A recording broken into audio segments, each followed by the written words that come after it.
ओम शांति। आज बाबा की थर्सडे की मुरली है और पहली बात बाबा ने कही है अपना रजिस्टर ठीक रखना है। आप सभी को याद होगा, हम बचपन में सुना करते थे ऊपर आसमान में एक चित्रगुप्त है, वो हमारे कर्मों का लेखा जोखा करते हैं। मतलब एक प्रॉपर कुछ है रजिस्टर या बुक जिसमें लिखा जाता है। एक्चुअली देखा जाए तो किसी को कुछ लिखने की ज़रूरत नहीं है, क्योंकि हम आत्माओं में खुद की रिकॉर्डिंग होती है। लेकिन फिर भी उसी सिंबॉलिक एक स्टोरी को या एक बात को बाबा ने समझाने के लिए रेफरेंस दिया है कि भगवान के रजिस्टर में अपना ठीक रखने के लिए, अपना रजिस्टर भगवान की नज़र में ठीक रखने के लिए 3 बातें चेक करनी है। मुझ में कोई आसुरी गुण तो नहीं है, ये पहली बात है। दूसरा, मैं मूडी तो नहीं हूँ, जिसमें से ज़्यादातर का आंसर यस हो सकता है। और तीसरा, मैं किसी बात में बिगड़ता तो नहीं हूँ।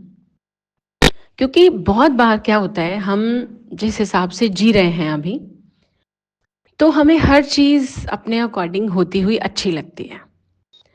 तो अगर वो ज़रा भी कहीं लग रहा है कि नहीं काम कर रहा वो तरीका, तो फिर या तो मूड खराब हो जाता है या हम उस व्यक्ति पर बिगड़ जाते हैं।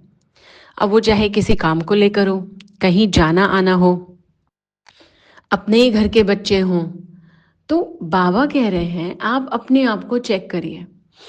अब यहाँ तक कि बाबा ने ऐसा भी एग्जाम्पल दिया है कि अगर कोई पुलिस की नौकरी करता है, अब उसमें तो ये है कि नहीं सुन रहा सामने वाला, वो सच नहीं बता रहा, तो हाथ उठाना पड़ता है।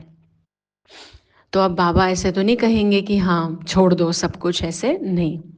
बाबा ने बहुत तरीके से समझाया। पहले तो कोशिश करनी है कि बिगड़ना ही नहीं है। बाबा ने कहा प्यार से कोशिश करो समझाने की, और प्यार भी बहुत दिल का हो। अगर प्यार से नहीं होता कहीं कहीं, तो फिर मार है।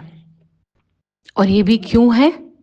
क्योंकि कुछ आत्माएं ऐसी हैं, लेकिन वो हमें डिसाइड नहीं कर लेना है कि हम सोचे हाँ ये ऐसे है। पुलिस का रोल ऐसा है, वो समाज में हमारी सबकी रक्षा के लिए है।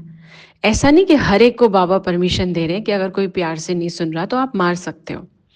नहीं, पुलिस का काम होता है ऐसा। और ज़्यादातर जब हम अभी पुलिस वालों से कई बार मिलते हैं, अलग अलग लेवल के, तो वो भी ये समझते हैं कि सज़ा देने से नहीं सुधरते।